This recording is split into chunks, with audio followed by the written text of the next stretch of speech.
Welcome, everyone. Excited to have you here with us today for our third Resi session. If we are clear to move forward, Lisa, and we have everyone out of the waiting room, we can jump into our presentation this morning. We are good to go. Okay. Well, if you have been here with us before, then this panel today, I am sure, will not disappoint. We've had some great conversations this year thus far on men of color and leadership. Last month, we talked about women in the workplace and had a thoughtful, provocative, inspiring, empowering conversation with our guests. And today, I don't think much else will change. Today, we're here to talk about LGBTQIA plus experiences in the workplace. I have two amazing guests with us. But first, if you haven't been here before, my name is Dr. Johanna Rogers. I'm the Senior Vice President for Racial Equity and Social Impact here at Center State. CEO. I've been in this community about 8 years now. In this work, it's an honor and a privilege to do here in Central New York, where I believe the community is ready, ripe, and on time, and thinking about the way to build a more inclusive community. My work prior to coming to Center State was Director of Health Services at the Southwest Community Center, known now as Syracuse Community Connections, where I was Director of Health Services.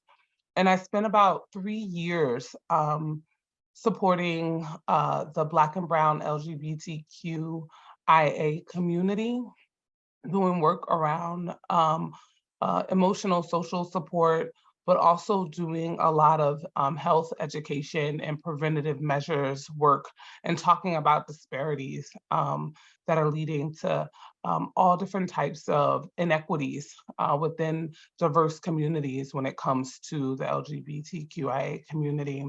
And as I came into Center State, I think about that work often and how it's moved, how it's evolved, what we've seen to date, even on our social feeds or in the news about members of our beloved LGBTQIA community and how it's impacting spaces such as schools, workspaces as well. So this panel has been in the making for some time, but I'm glad today is the day. Before we jump into the content, I would like to thank our sponsors for providing today's session. Berkshire Bank, they've always done a great job of showing up and supporting this work, so thank you. And before we introduce Michael and Parker, our guests for today is Vanessa and Scott from the Pride ERG here from Berkshire Bank. If so, one of you can, or both of you could pop on if you have any welcome or comments from Berkshire. Yes. Yes, Vanessa, go ahead. No, go ahead, Scott. Okay. Good morning, everyone, and thank you. We're happy to be here on behalf of Berkshire Bank, Vanessa and I, to support this cause. And we are co-chairs along with our Chad Steyer, who is also listening in on the call. We have been the co-chairs of the Pride ERG since its inception in 2019, and we're very proud that we have a robust membership of members from the community, from the queer community, as well as allies that come together on a monthly basis to talk about issues affecting employees, both internally and externally to the bank. So, we are very proud of the grassroots efforts with initiatives we've taken to management and seen an affected change. So, we're just very happy to be here and be part of this discussion this morning. Vanessa? Yeah, I second that. We're really thrilled to be able to be a part of this. This is really indicative of the work that we're trying to do and the work that we're trying to progress at Berkshire. And I am proud of Berkshire for how far we've come, and just excited to see how far we continue to go. And I love the intersectionality of this and being able to kind of combine, multiple sectors of the marginalized community to all come together. So this is great. Thank you so much for having us. Absolutely. Thank you all for the work that you're doing and supporting the work that we're doing here. Their support has brought to us too of some really, really amazing leaders, educators, motivators here in our Central New York community. Before I introduce them though, and if you've been on my sessions before, then you know, in having these conversations around DEI, it's always supportive and always empowering when we can see your faces. And feel like we're having a conversation with the community. And so if you are at all in a safe place to do so, if you can come on and join us with your cameras on, it's so much more exciting and empowering as a speaker to talk to the faces rather than the black boxes. And so if you're in a safe space, not driving or anything like that, and can cut your cameras on, please consider doing so for this session. It always makes, put faces with name, and as we see each other out in the community, we can continue the dialogue. So just consider that. But without further delay, I would like to introduce our panelists for today. A good friend, fellow educator, and someone that inspires me quite a bit. We have Parker Bryant. She's a Ph.D. student at Syracuse University, but also a former teacher, an entrepreneur, a great marketer. She is part of the Black Queer Non-Traditional Doctoral Student. Parker is of a generation raised on the principles of Billie Holiday, God bless the child that has its own. The Black Christian emphasis, faith without works is dead, and the street poetics of Lauryn Hill. How you gonna win when you ain't right within? Parker hails from Jacksonville, Florida, right? Parker carries no expectation that anything in life should be given to her. Therefore, she evolves multi-dimensionally through acts of service and her commitment to love as living practice. Her research is rooted in mind-body liberation. She finds words and storytelling a good way to connect with young humans. She investigates racialized and linguistically biased texts, meditation on Black youth's cognitive development. So welcome, Parker. In addition to Parker, we have a dear friend, colleague, and someone who is inspiring leaders across the country, not just Central New York. We have Michael D. Sgro. He's an educator, minister, coach, and recruiter of superheroes. Michael coaches professionals to improve their leadership skills, career readiness, digital savviness, and more. He is a Syracuse native, right? And he spent more than 20 years in higher education between Central New York and New York City. Okay, he holds a bachelor's degree from Lemoyne in psychology and a certificate in business coaching from the Professional Business Coaches Alliance of America. Michael lives, works, and participates actively in the historic downtown Syracuse community. He's a member of the LGBTQ City of Syracuse Advisory Board, and as well as the United Way of Central New York, the Downtown Syracuse Foundation, and the New York State leadership team of the Victory Fund. So without further ado, I would bring to you Parker Bryant and Michael Sgro. All right. So Michael and I are going to have a conversation, and we're going to do a little bit more of a small introduction, but hoping that we engage this conversation and you feel ready to engage the conversation with us, but come to intentionally listen to how we dialogue about our experiences as members of the LGBT community, and understand that even though that I identify as a Black queer non-binary woman and Michael identifies as Michael identifies, and will tell you how Michael identifies, we are not inclusive of the entire community. We are only a small insight into the lived experiences of being queer. So hopefully you understand that, and then take this knowledge to go and continue to learn about the community. And Parker, I would add, I identify as a gay man. And, you know, what I know also about the LGBTQIA plus community is that we're in every community. So we're an interesting community in that there isn't a country, there isn't an ethnicity, there isn't a community that we are not part of. And so with that, we start our presentation. Just a little bit more about me. The work I do today, after 20 years in higher education, I wanted to help more people, not just be sort of landlocked on a college campus. So I started my own coaching business here in Syracuse. And one of the interesting programs I've developed within the LGBTQ community was something called Out Syracuse. And for me, it's been a platform for me to create visibility of our community here in the city. And in addition to that, we've started a number of various programs, which I'll talk about on the next slide.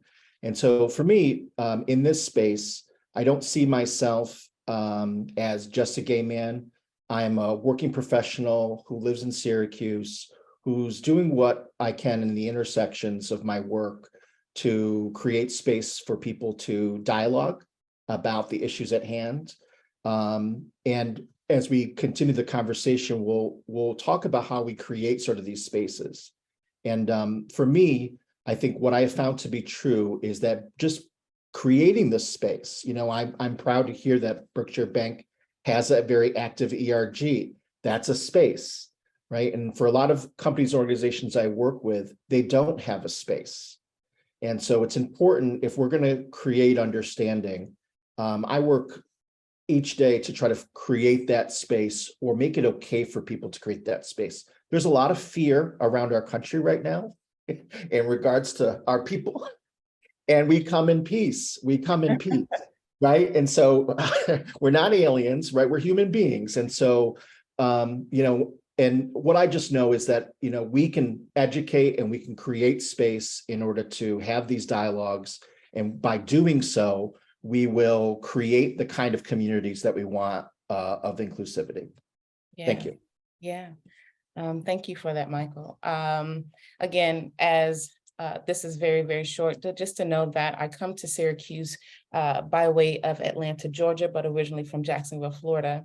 And what I brought to Syracuse is what I learned throughout my travels, and that is just being my authentic self in space and not allowing certain spaces to have me to conflate who I am in order to have a successful experience within certain settings. And so, as in what Michael was saying, just creating that space. And so what could that space potentially look like is for someone to show up their full selves and not having to close down any of those spaces or those aspects about themselves to be in space with you. But I've created spaces like that as well. And so here is a little bit more about how we've created space and how we would like to continue to create space within Syracuse throughout the entire community. Thank you, Parker. Yeah, like I was saying, one of the community programs in my business is called Out Syracuse. And for me, at first, it was just to create a space to increase visibility. So there was a lot of social media and messaging that was just calling to attention the LGBT business owners in our community, the kind of LGBT activities that we host in our community, and really give sort of a platform to, frankly, economic development of LGBTQ people. That is not something that most of us think about, you know, when you're thinking about your business. And for me, just my own opinion, a lot of the people I talk to in the LGBTQ space feel regulated to certain industries and not feel they could be like the gay banker, right? The person at the top of the chain of the bank, right? So for me, I wanted to create a platform where we can have dialogue and also help improve our overall professional readiness and our skills to achieve in any industry. And so as part of that, we created an ERG group. I think I see Jen on the call. Jen is in our group this year as a way for those people in our community who don't have a company-based ERG, that as a city, we would accomplish this together. And so I'm really proud of that. And then secondarily, we are launching a scholarship for LGBT folks who want coaching but can't afford it.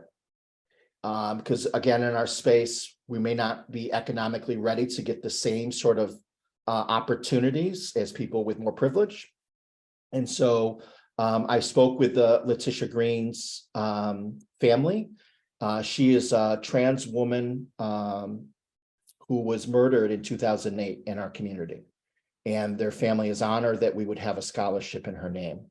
And so again, in this platform, we're trying to create as many opportunities and visible opportunities for not just wellness, but economic development.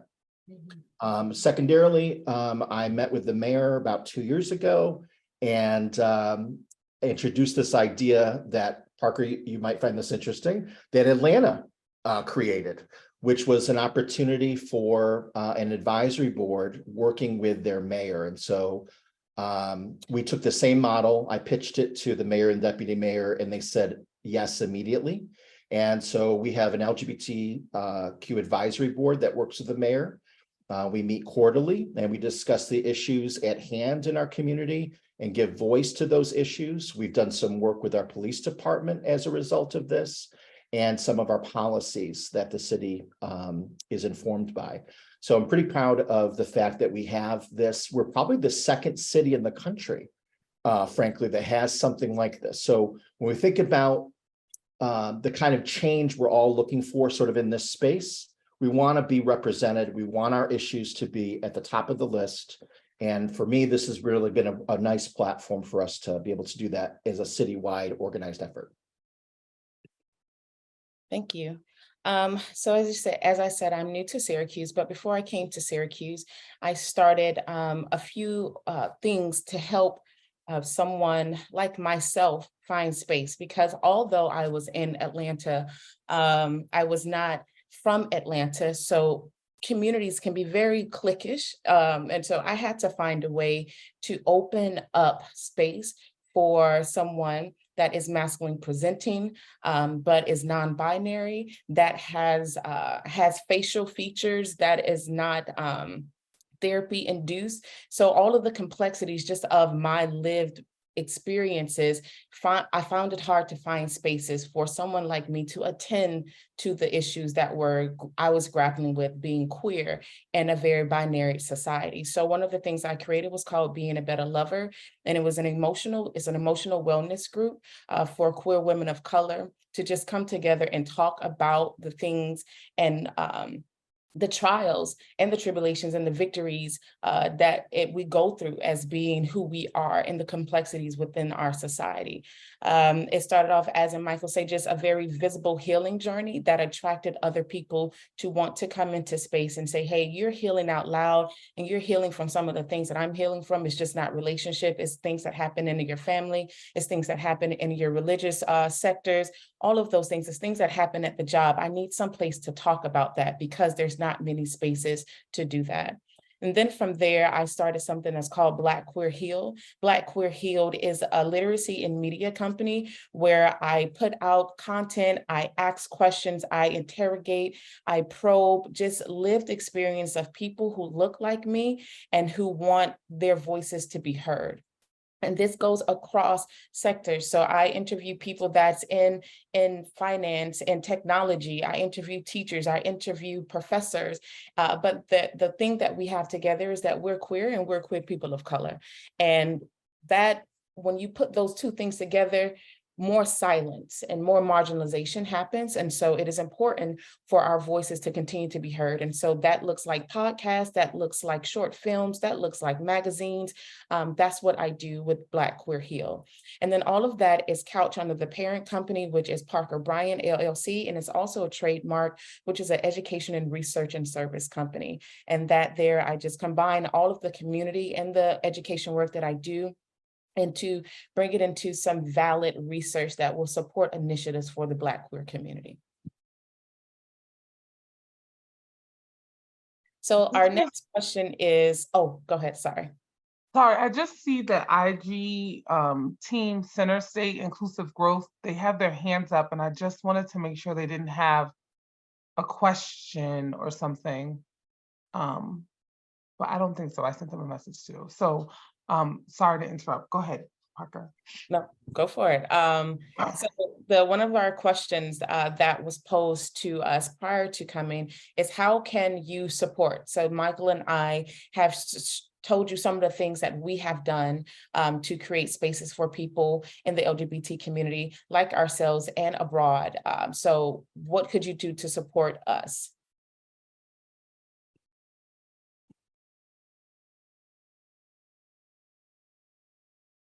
One of the things that's a tip here, and I spend a lot of my time in my work helping individuals with this, is developing your empathy. A lot of people think empathy is an act of kindness, and actually it's not.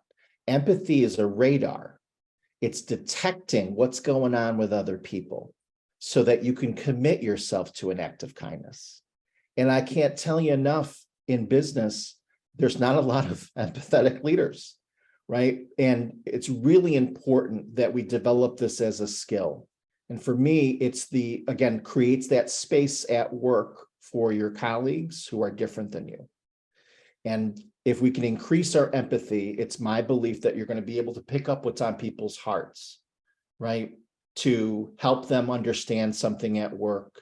Because a lot of times I know in my higher ed career, there was a lot of times that I wanted to speak up, but I didn't, because I knew there was going to be retribution down the road. Now, there were some times where I was okay with that because I'm pretty strong and I could navigate some of those spaces, but there were times where I couldn't, right? So I would say to create this culture of inclusivity, you have to have empathy. You have to be able to pick up what's on people's hearts.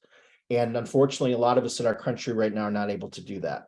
What makes it harder, even more so, is that empathy helps you when you don't agree with someone else.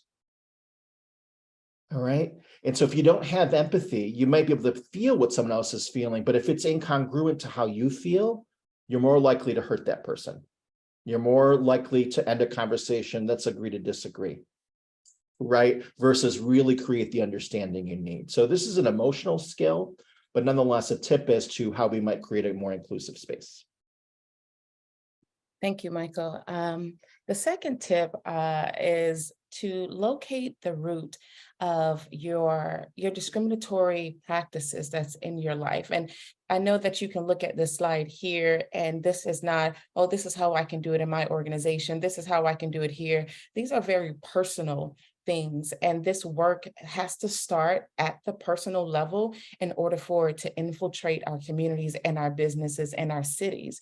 And so the one thing that I do in my own life, and especially because the categories that I am in may seem the most marginalized, I still have some practices within me that I have to question on a daily and understand, why doesn't my love extend to this person? And so locating the root cause of why doesn't your love extend to this person, instead of displacing these practices on to that particular body of people, is something that has helped me come up out of and unlearn things that were embedded in me consciously and unconsciously. So the things that control our implicit biases, when they come up, ask, where did that come from? Who gave that to me? What is validating my practices towards her? Why didn't I give her the position when she had every single skill that I was looking for as the business owner? You know, why does that happen? Why do we impact our economic development based on practices that are not good for us? So that would be a tip that I would offer, is when that conversation comes up, instead of you pointing the finger at the person that you're looking at, you have to turn that thing back on yourself.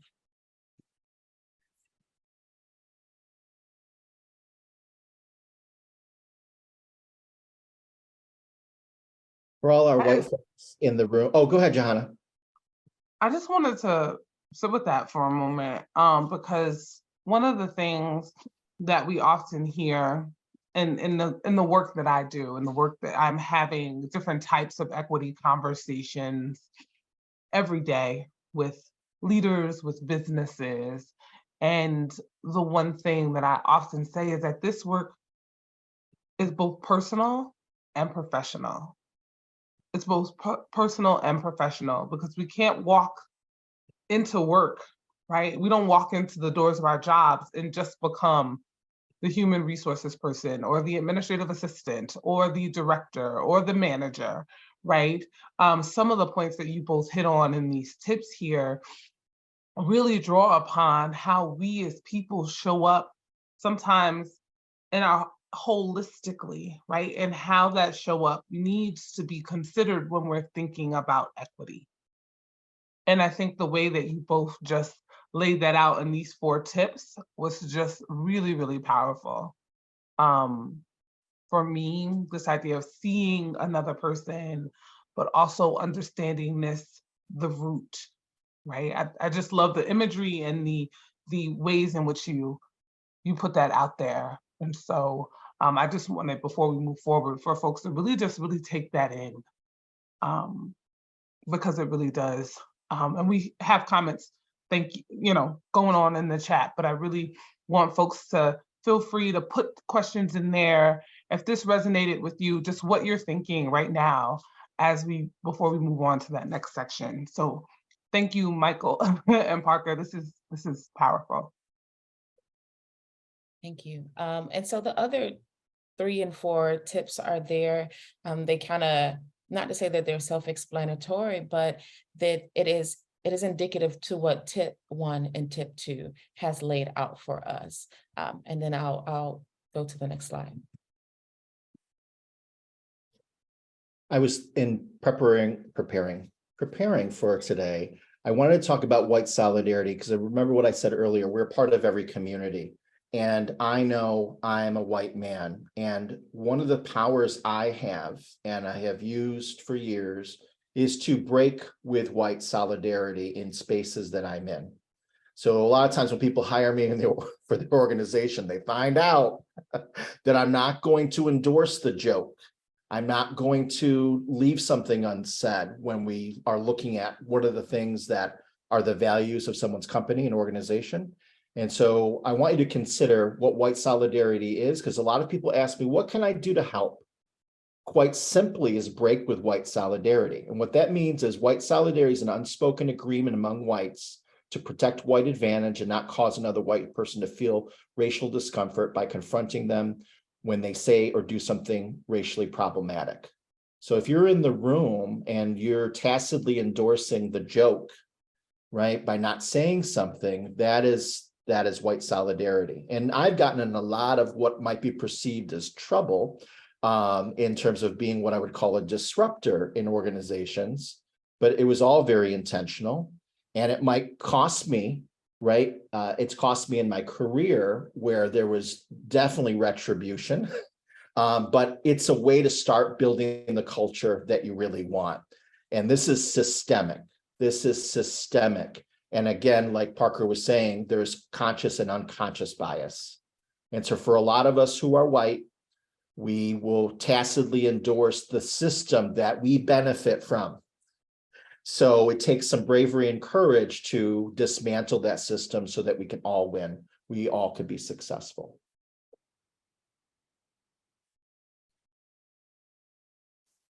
So our next question is, what is a unique experience that someone in the LGBT community can experience?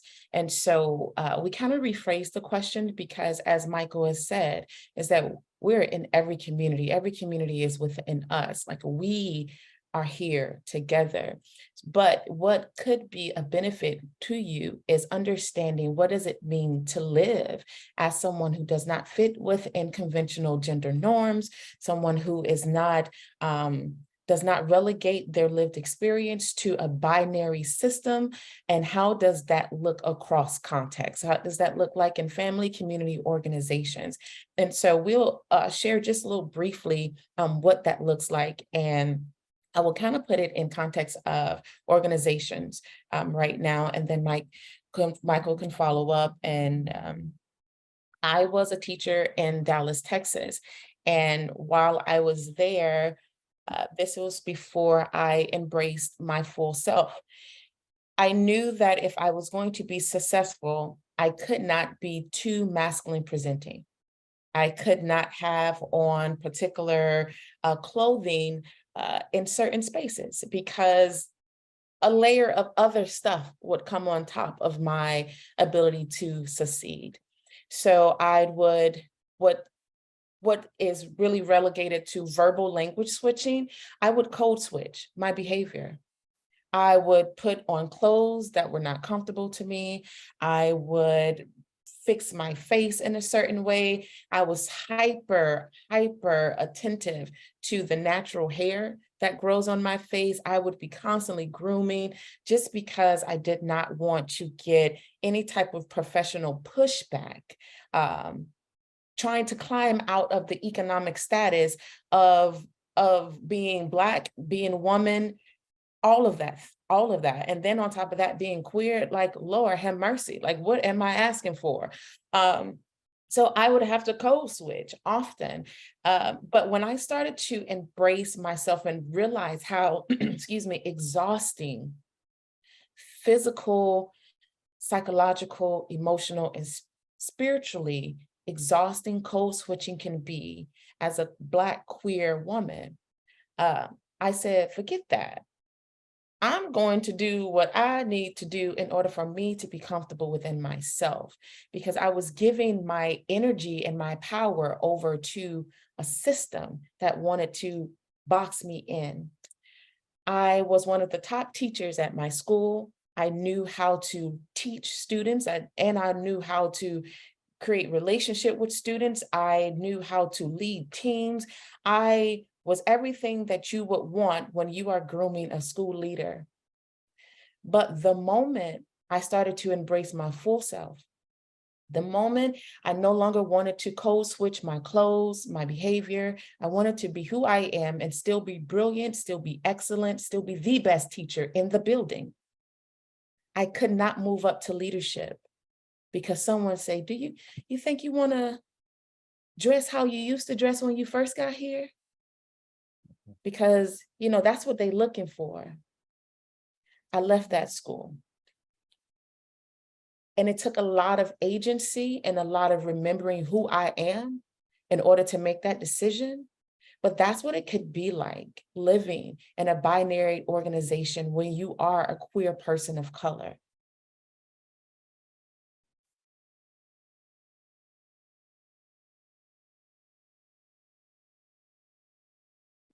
How many folks, as you're listening to Parker and Michael, are thinking about a loved one, a friend, maybe a colleague, a former colleague that hasn't or were not permitted to show up as their full selves?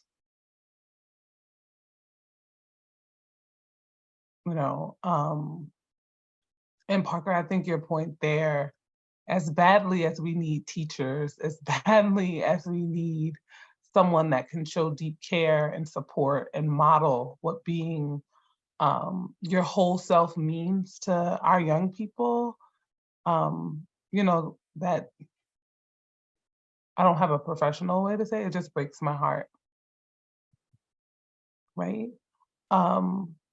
But as we are sharing this, and I know that folks are listening to you all speak, and I'm hoping that you're thinking about the way that this isn't just Michael or Parker's experience, but there may be people that are working alongside of you every day, maybe a part of your ERGs, right? That may be struggling, that may not feel like they have the space or trying to communicate about maybe the workplace is inclusive, but in their personal lives, they're struggling to find space, right? Because that's another aspect of this work. I often say, retaining diverse talent, allowing folks to show up as their true selves. It doesn't, if your workplace is doing all the work, but when they leave work, they don't have a safe space or a community to walk into where they also feel welcomed, then we're doing the work out of order. right? We need to be doing it on a continuum. And so as we're talking about all the ways in which our community is moving forward, all the things that we're hoping you all are thinking about bringing into your workplaces, we got to think about how do we support both? Just like it's personal and professional, it's internal to our organizations, but also external to them because we don't live in our offices, right? We also got to go home. And what does that commute home look like? What does going to the grocery store look like?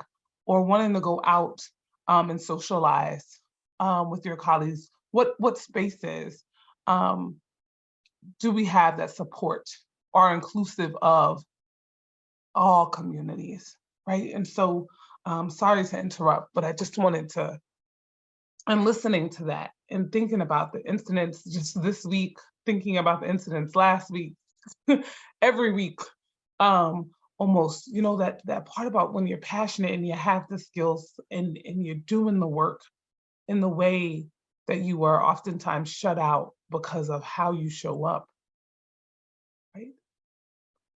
It's such a real thing in many different ways. So, And well, to your point, it's a national crisis. It's a national crisis that we don't have space for people. I lost 7 gay men last year to suicide. One of them was a gentleman of color who was the mayor of a city in Maryland.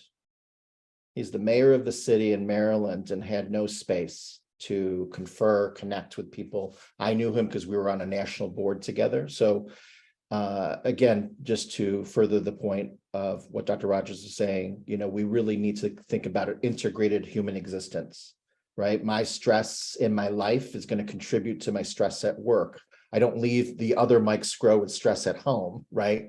He's coming with me, right? He's here right now, right? We're all thinking about things that are on our mind or the pressures that we have at work or our family.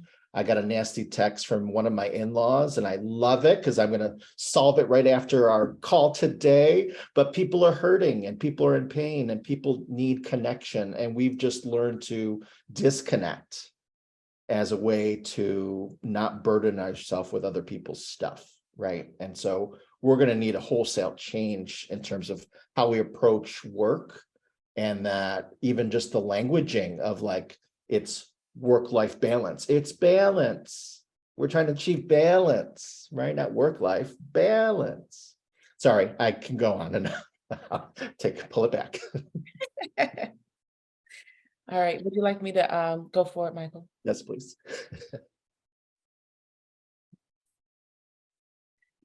So I mean, Mike, I've been talking, you know how we do. So and this was one of the questions, you know, posed to us. And so Mike, you can take this one away here. If you want. Yeah, like we're saying earlier, we're not representative of every piece of this. So I don't have lived experience in the various ways that LGBTQ people exist. And so when we look at sort of the intersections of what makes someone LGBTQ, we're looking at sex, right? It's the sex, male, female, or intersex that a doctor or midwife uses to describe a child at birth based on their external anatomy. All right. So when people think about these various things, I think a lot of what I've experienced is because of my sexual orientation being gay. My sexuality exists on a spectrum, degrees of attraction. I'm attracted to men, right? But when you say that to somebody or say any of these identifiers, immediately people think about sex. Immediately people think about sex, what you're doing in your bedroom. And we're still there, right? So as much as we've defined who we are, we're being vulnerable with you to tell you all the things, right? There's a degree of heterosexism that exists that it's my job to tell you, right? That's my job to let you know. What if we just made no assumptions? What if we just made no assumptions? But nonetheless, these are the varying degrees of what we would call the intersections of sexual orientation and gender identity. And the one, frankly, that's getting the most heat right now is whether or not a gay man who's a drag queen is able to do a reading of a story, or that transgender need affirming care, right? These have become such hot button items for people, and people are in danger. People are in danger. We're just not even really looking at it from the perspective of the danger part. And imagine working with someone in your community, at your business, who needs gender affirming care and is being denied, or is not able to work with a local doctor and has to make plans to go across country for a gender affirming surgery, right? So again, we go back to economics. Think of all the economic wherewithal you need to have to be a transgender person today, right? It seems like we're making it a lot harder for people to be themselves. And because we're caught up with unconscious and conscious bias, I don't know what else we can do. We have the D&I presentations, we do sessions like this. The information is accessible on the Google, right? Yet people stay in their beliefs, right? That's what we call a cognitive bias. That's confirmation bias. No matter how much information your board of directors, your advisors, your leaders have, we're going to still make contrary decisions to support healthcare for someone who may not fit our idea of who should work here. Yeah. So given these intersections, consider just the economics of this and the barriers. We just want equal access to what you all have. And, you know, I led a fight on a college campus locally 15 years ago, because that college was not going to allow insurance for partners of LGBTQ faculty and staff. And we ended up winning that fight, but it came at great cost, because a lot of these faculty who put their head out there and said, hey, we need this, there was lots of retribution. Some people didn't become full faculty as a result. And it was said, well, there was these other things. Well, you know, these things happen in the workplace, to Parker's point about when people think about fits, and are we asking ourselves these questions about our biases when we're making those kind of decisions? Yeah. And I would just add on to that, Michael, is that this information here, sex assigned at birth, gender expression, gender identity, that's for your knowledge. And that is for you to ground your awareness in. It's not for you to probe someone. Okay. So what was your sex assigned? That's not for you. And we all hold information that we use as foundational knowledge, but it is not to then go and to incite harm through inquiry. Okay, so this is for you. This is for you to understand, is that if you see someone that you perceive to be something, but then it does not align with what your definitions are, oh, well, there is some nuance to this lived experience. And that is for you to then, as in one of the tips, engage in intentional interaction. Some of the questions you don't have to ask. If you just be in meaningful interactions with someone, you will learn so much more about them, where the sex assigned at birth or their gender identity is no longer an issue. You start to see the person for who they are. You start to look in their eyes. You start to hear their passions. You start to see what they want in life. And you will align more on those similarities than on, oh, well, I'm cisgender and I received what I was assigned at birth. Well, that's you. That ain't me. So do you like ice cream or no? You know, let's go have some situation. So that's to just keep in mind, is that although you have that knowledge, it's not our business to then probe someone about how they do what they do. Can I add something to that? You know, I have a lot of folks who share with me about like what their work experience is like. And there are people at work who don't even share personal things about whether they have kids and what have you. But then the same people who ask questions about this, right? So like, this is not up for grabs, just like what's personal to you is not up for grabs, right? If you want to have a relationship with me and get vulnerable, kudos to you and I, but that's not for the taking for everyone in this particular matter. Yes, yes. So I put some misconceptions that I felt came to my head, and Michael, please tell me some that you see. What's basic common knowledge is that no, it's not a choice, but even if it is someone's choice, what is that for you then to judge? Mhm. Okay. A lot of the things that you see within the LGBT community are not governed by governing gender norms. So who's the girl, who's the boy, who's the all of that, like it doesn't work like that. So what governs your relationship doesn't necessarily govern. Again, get in meaningful interactions and you can see the beautiful fluidity that is within the queer community that is also within all other orientations towards relationships. This is one that I would like to just spend some time on, not a lot, because it is a good Wednesday, is that religion is usually the big mediator between the relations, or the moderator, both, of how you connect or how people connect with the queer community.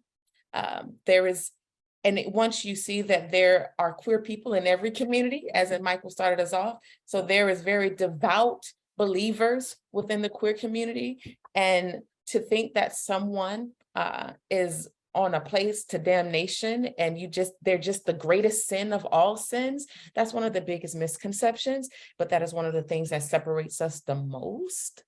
Okay, so again, I come back to the question, if your higher being is about love, then how does that love stop for someone else? And then I will start to question, then,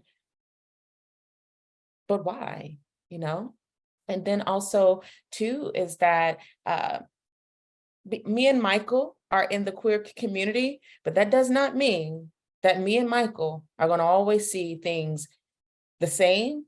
It's that we don't already have issues that we also work on within the queer community. So conflating or overgeneralizing a queer-bodied person, you can't do that. I'm different from Michael. Michael is different from me, but we are of the same community. And so when you see one, you definitely don't see all. Okay. And so understanding that and appreciating and welcoming the nuance of what it means to be queer.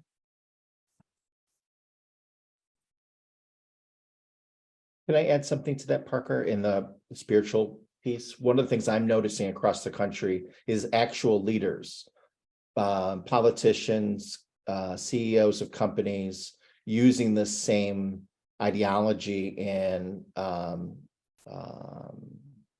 spiritual matters and literally calling us demons. There was a Florida representative that just did that and actually made an apology, but the limits of like the testing out of like seeing where America is on this stuff is happening right in front of us. It's happening in your company, it's happening in your organization. And again, we're asking that you disrupt that, right? See something, say something. And it doesn't have to be a confrontation, it's a conversation, right? Hey, tell me more about what you meant, right? Privately, you don't have to out them on the Twitters, right? You can actually have conversation. And that's why we end up not creating understanding, because we think these moments as a confrontation. Well, if it's a confrontation, we're arming for war, right? And if you try to create understanding, you come in peace, right? So we need allies here to help us have appropriate understanding conversations with the people who don't get it, because they're not having it with the actual people. So, they're just doubling down, because if you actually have a conversation, you might learn something, which is wonderful. So we need our allies to help, create a new normal there. But that particular matter seems to be red hot right now. Red hot. All right. And so this is where, as Michael said, we need allies. And some people say we need co-conspirators. We need people that is going to find themselves in various sectors of supporting and advocating for the LGBTQIA community. And sometimes the LB, the letters, the letters is a soup. But what can you do? And so this is something that from the conversation that Michael and I are having, and It may seem like you're eavesdropping on a regular conversation. It may feel as if we're talking directly to you, but we want to see what you've picked up from what we've said. And based on what was said, how do you see yourself being an ally to the community? And then from there, we can open up a more robust dialogue with Michael and everyone in this room on what did we see, how are we seeing it, and where do we go from here? So I am going to stop sharing my screen to put the link in the chat. I think that'll be easier. And while you do that, Parker, Michael, you all let me know when we want to open it up for questions. Hopefully folks that have been listening and sitting in have some powerful ones.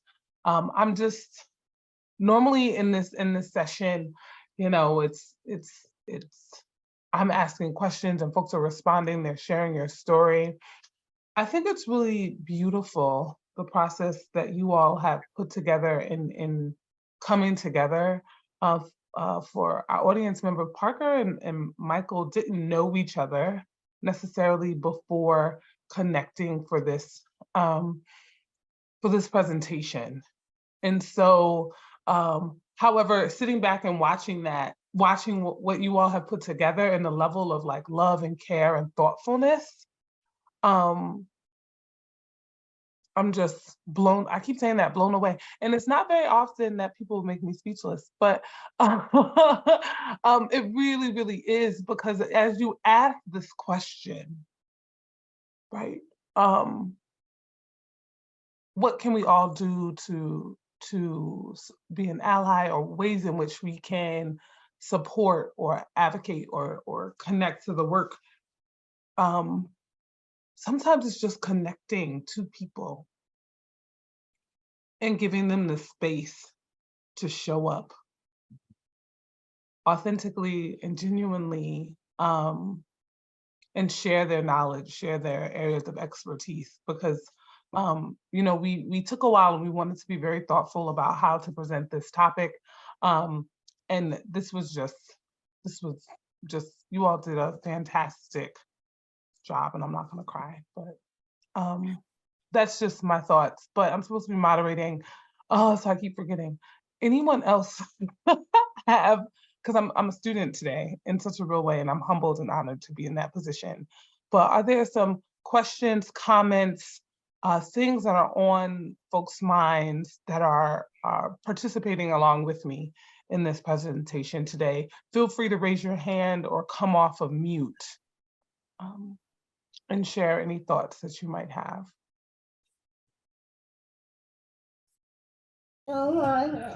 I just wanted to add that it really resonated with me when you said that we don't necessarily have the lived experience, right? Even though we're part of the LGBTQ community, I don't know the experience that Parker's had, Michael's had, you know, our ERGs. And so part of being part of the LGBTQIA community is being an ally, right? Because I don't know how it feels to be trans or non-binary, but my job as a gay woman in this world is to also support my fellow community members. And I think that really resonated with me, because it's so difficult for me to understand how other community members outside of the LGBTQ community can't see that. Because, you know, even as a cis white male, you don't know the experience of another cis white male based on economic challenges or whatever it may be. So why is it so hard to bridge that gap, right? Thank you. Thank you. Vanessa, I would just like to add to that. Thank you for your comments. And I struggle with regard versus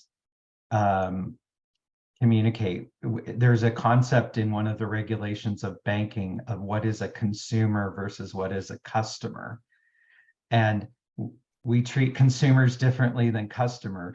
Do we regard certain individuals and we don't regard other individuals because we can't process the noise and confusion in our lives. So it's so much easier to just say, I don't regard you, which is is frustrating because the connections that we make are what advance a conversation so that everyone can understand each other's perspectives. I, personally have experienced some challenges in being openly gay at work, but being challenged to not be my authentic self on religious holidays, where someone's experience of coming to work and expressing their religious freedom on, say, Ash Wednesday, which is a very public, in Catholicism, and then to then have to fight for a National Coming Out Day discussion, it is problematic. So we all struggle with when to regard versus when to embrace. So I really appreciate the thoughts in this discussion today. Thank you. I'd like to say something. We all talk about, in the work environment, personal environment, home, when we're all talking about our experiences or your experiences as adults. But I think there's something lacking as far as the support for children that are gay. My daughter, I knew she was gay when she was 6. I actually had to send her to therapy so that she would understand that there is nothing wrong with her and that it is her 2nd grade teacher that has a little mind, that is a small-minded person. She went through therapy for 2 years to figure out that she's a beautiful person. And her teacher was just, again, small-minded. So we're all talking about, a different community, or the struggles that, the gay community goes through as adults, but no one is considering what a child goes through when she, he is trying to figure out who and what they are, or who they are as individuals. That is where we're lacking. If we are just, it's the basic, I don't even know how to say it, but, children are sponges. You want to teach a child a different language, you start when they're little, small, not in high school, not in college. It's much more difficult to teach. So why are we not addressing or supporting our children at a younger age? That's my 2 cents. Well, real briefly, Gracie, thank you for your sentiments and your lived experience as a mother of a queer baby. I was a queer child as well. It didn't happen when I turned into an adult. So, but the effectiveness of bringing to the forefront the existence of the queer community is speaking within context. And so within this conversation right here, we're speaking to the leaders and community members of Syracuse University, and how can they disperse, gaze differently upon those of the queer community. But what I've also realized as a queer educator who has queer students is that I won't make it to your child, Gracie, but someone on this call may make it to your child. And someone on this call will interact with your child. And that is how we do attend to our babies within the queer community when we're speaking with adults. is that we let the adults know is that, hey, I once was a queer child and look, I am just as well and taken care of. And please understand is that every queer child deserves to grow old. Every queer child deserves to live a full life. And if you so happen to find yourself in a situation where you're with a queer child, remember the conversation that you had with Michael and Parker and start there. I definitely, I give her every support, and I always reaffirm her as an individual. No matter what her choices are, it's love. It's just that support. And the people that, and I think in showing, you're absolutely right. I think while I showed her that support, she sought out individuals that would also support her. Her resource pool of friends, of associates, of people that she surrounds herself with are all supportive, are all, they just accepting. It's non-judgmental. It's just, I'm a person and I'm smart and I'm brilliant and if I'm, it doesn't matter. And that's what she's made it a point to surround herself with and teach others how to do that. I think it's powerful when we think about, and there's some powerful comments in the chat. Jess, I just read yours about speaking up and how I often speak up, but sometimes I come across as confrontational. I recognize that's not productive. And so to Michael or Parker, what's your thoughts on how to speak up in a way that doesn't appear to be confrontational? I'm probably the wrong person to answer that question because sometimes it's about, although I think sometimes it's about language. And part of what I often say to folks, DEI work and equity work and having these conversations, I asked Michael and Parker to lead this conversation because they just don't identify with this community, but they also are skilled in being able to educate others about this topic. And sometimes I think when it comes to topics of diversity, equity, and inclusion, whether we're talking about race, sexual orientation, gender roles, or many other things, right? People that lead that work need to be skilled and trained. It's not just because I'm a Black woman, I can go out and educate people on what it means to talk about race. There's a vocabulary, there's strategies behind it. And so I would say it's okay to be confrontational, but sometimes it comes across that way because you're passionate about it and you still need some of the training and skilled practice on how to check people. And I'm gonna be quiet on that note. Yes. Michael, any other? Well, to that point, like if that was with me, because we're friends, it's different. So one of the factors here is level of trust, right? Like Parker, now that I've gotten to know you, like I would welcome, what did you just do? I'd welcome that because there's a degree of trust that's been built, right? And so usually the factor is that we perceive conflict because there is no trust. And we wait for like the big confrontation day, right? So you're, a percent of my phone is like, the little car that you rev up and you let go, right? Some of us rev. And then the confrontation let go.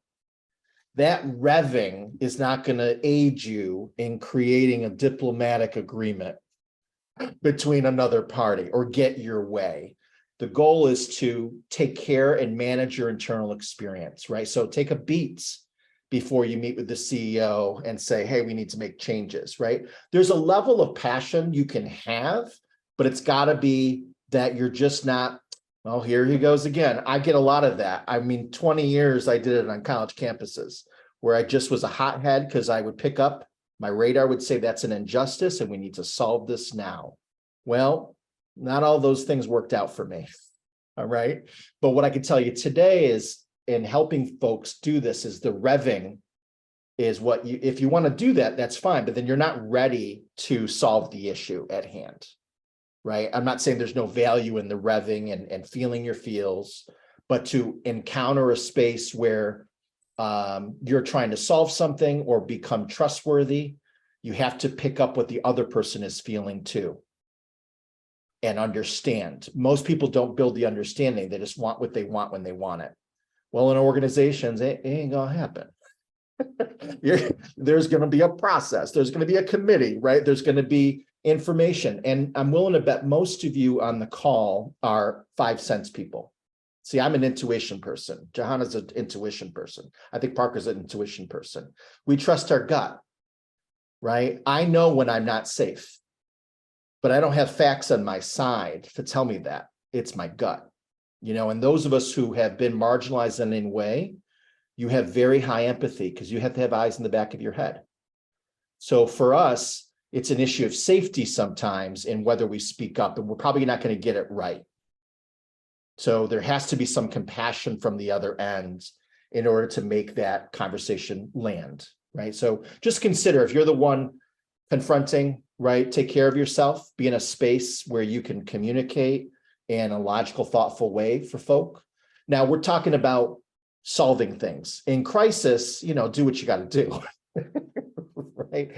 But in a space of trying to create that sense of psychological safety, you know, if you want some more advice or tips about psych safety in the workplace, look at Dr. Amy Edmondson's work in this. She has a really beautiful model, because there are those of us at work who don't say anything because we're afraid, right? And she has a really nice model that I think companies and organizations can adapt to, again, create spaces for dialogue, to deal with conflict, to deal with those bumps in the road. But in business and organizations and communities, there's going to be a need for that space. And so, you know, look to folks like Dr. Edmondson, Parker, Johanna, for those sort of ways of pursuing justice in the workplace.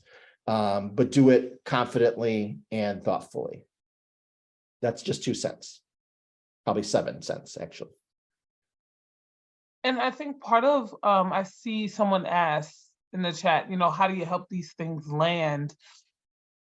You definitely got to practice having these conversations. I think some of the work we do around training and education, we're asking people to ask the questions, practice articulating what they don't understand, putting yourself out there. Sometimes the topics just are often uncomfortable, and you are sometimes feel like you need to be quiet, and that's definitely a real place. But then also, okay, well, where is the space where I can communicate, where I can practice my advocacy, where I can role play and addressing how I might practice addressing others when they say something discriminatory, right? We need to get into the habit of doing that, because otherwise, if you never, it's almost like anything else. If you don't flex that muscle, you're never going to develop it, right? Beth here has put something in the chat too. I think it's more of a comment, Parker or Michael, if you want to take a look at that. But anyone else, in a couple of moments that we have left, have any other questions for our panelists for today? Or if you would like to come off and read your question, that if your question has not already been addressed. I have a question. My question was, how are you able to feel truly confident in how you identify? And did you have a support system that allowed you to openly express yourself?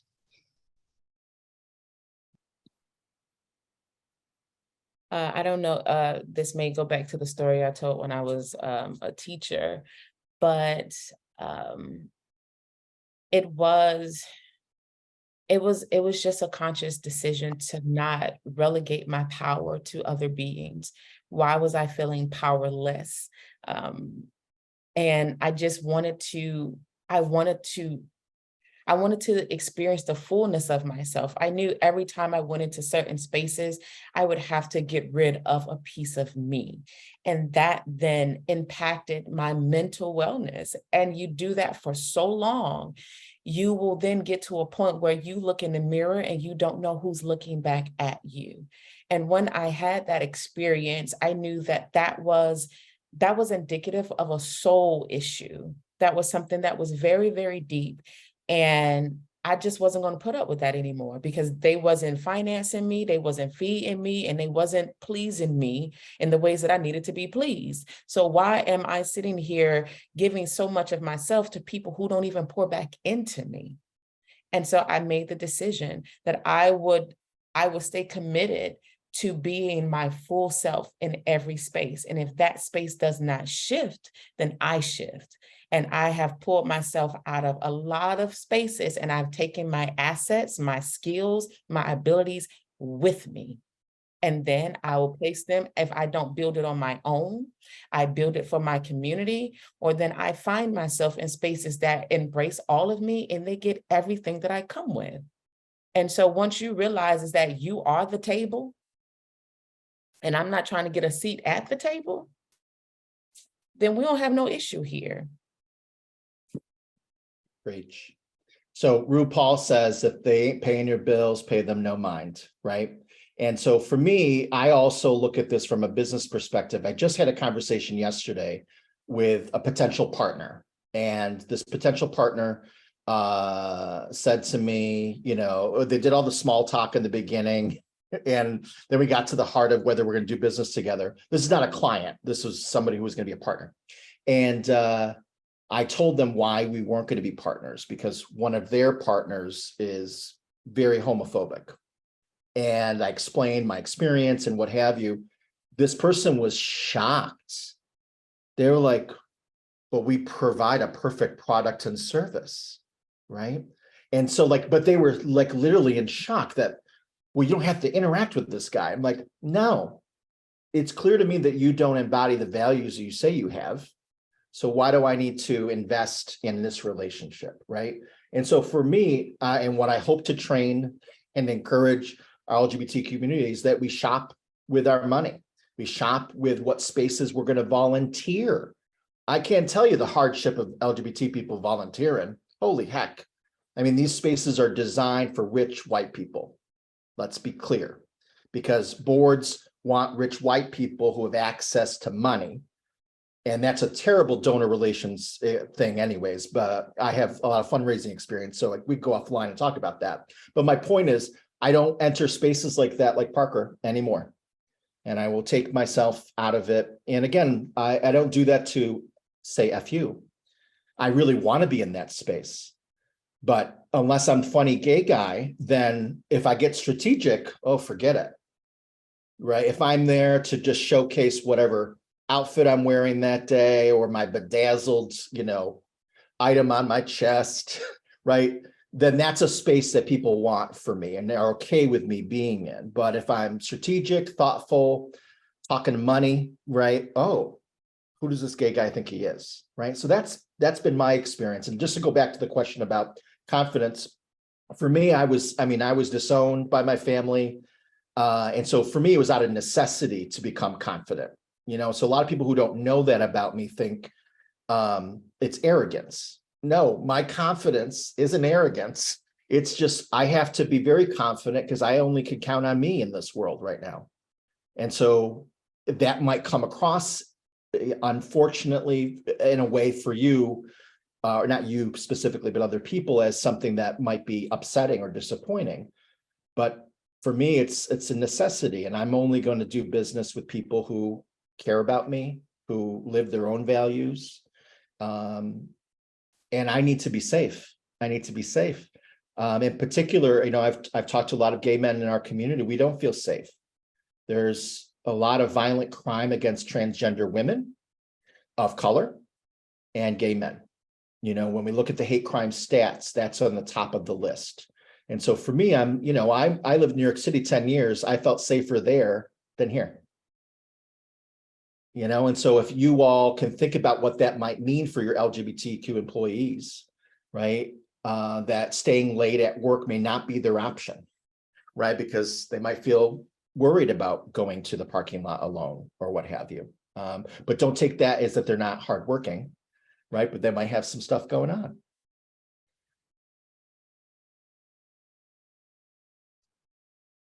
I think we've heard some examples about supporting, right? And some key ways in which we can supporting with your dollars. Thinking about representation across organizations. If you're with a nonprofit, what does that board engagement look like? Thinking about when and why you're asking someone to show up and contribute. Michael, your point about, as long as you're there and you're quiet or being humorous, it's okay, right? But if you want to show up and you're about getting the work done in what I call and what I challenge people to do is in being disruptive, right? Challenging the norm, asking the tough questions, then it becomes a little problematic, right? Particularly for those of us coming from historically marginalized populations, right? The expectation is maybe we want you there to be a showpiece, but we don't want you there to really bring all of who you are or to challenge the way that we've always done the things that we do, because it has worked despite the lack of diversity in what it's produced, right? Those are real things. And so when we think about this idea of allyship and creating more inclusive spaces, I think what I hope you're walking away with today is, one, some more knowledge, vocabulary, ideas on what's happening in our community, but also very reflective about how you yourself are thinking about the roots, as Parker so eloquently put it, the root of the issues. First within you personally, right? But then also within your organization, right? Because we often hear these sessions are great. What do we do next, right? I often tell people you need to go back and reflect, right? Assess what's happening around you, right? Identify where there are some gaps. Where are some places where there's a disconnect when you think about representation in your organization or inclusive spaces, bathrooms, access to elevators, ERGs, are they funded? Are they not? What type of recruitment strategies are you doing? Are you connected with organizations in our community? I think someone had in the chat, FAIR, CNY, ACR Health, FACES, and the work that's happening at Southwest Community Center. Are you connected with the organizations in our community that are consistently addressing the inequities for the community that we're talking about, right? If so, no, how do we get connected? Hopefully you're walking away, how do I learn more? Right? Because that learning piece is a real space. I know everybody wants like the ditto sheet to be like, okay, I'm gonna go do 1, 2, and 3 now. We got that box checked, right? But doing this work in a real way that's gonna change the support that Gracie is talking about for our young people is really equipping ourselves with the knowledge on how do we do this work more intentionally, more empathetically, and more genuinely, right? And some of us may be ready in there. Some of us may honestly need to be like, I need to read more. I need to watch more. I need to attend more sessions like this. And sometimes that is a very real, needed, necessary, and appropriate next step. Right? We didn't go from addition to algebra. Can I add, Johanna, that one of the things I talked to the mayor about when we started that advisory group was that my impression, having come back to Syracuse, having lived in New York City, was that we have an infrastructure to support LGBTQ people that are hurting with an ACR Health, with the other services that we have. And then we have CNY Pride for our big day. What are all the quality of life issues in between those two things? Mm-hmm. Where is the ability for a lesbian mother to connect with another lesbian mother to create a play date, right? So I don't want you to just limit and hear, I want to double down what Johanna's saying. I'm talking about quality of life issues. Yeah. I want better in this community. I want people to get an interview when they're transgender, right? How many transgender people are making it past your resume round when their name isn't complying with their identity, right? Because they haven't had that legal name change, right? So these are the kinds of things I want us to think about, that they're quality of life issues. You know, I believe Syracuse is on the rise. I believe in urban flight. We've got a lot of LGBTQ people coming from Boston, New York City to live in the great Syracuse, right? For the weather, right? But quality of life issues need to be forefront in thinking about this community, because we're all part of every community. And if we want to retain people in this community, guess what? The young people, they won't stomach our ignorance anymore, right? 20 some years ago, I left because I was like, the mindset in this community is gross.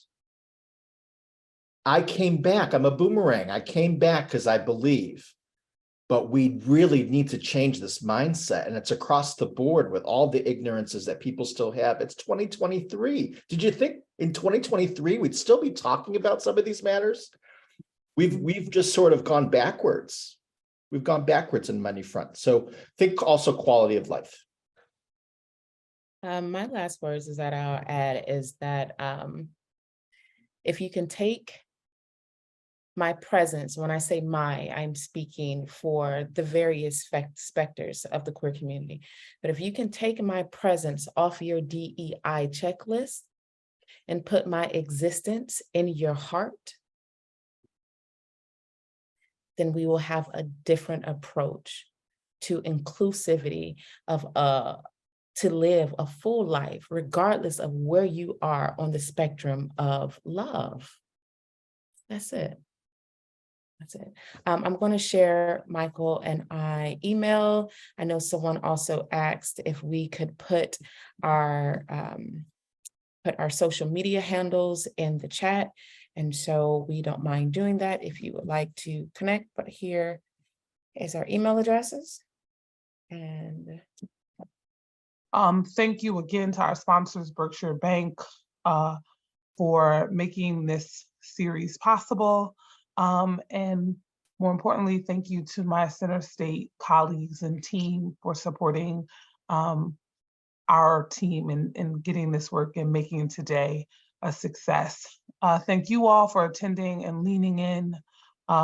Keep sharing your feedback with us. Michael and Parker, thank you a million times over for being who you are, showing up, being open, and helping us think more critically about how to be supportive allies and, more importantly, valuable contributors to this community.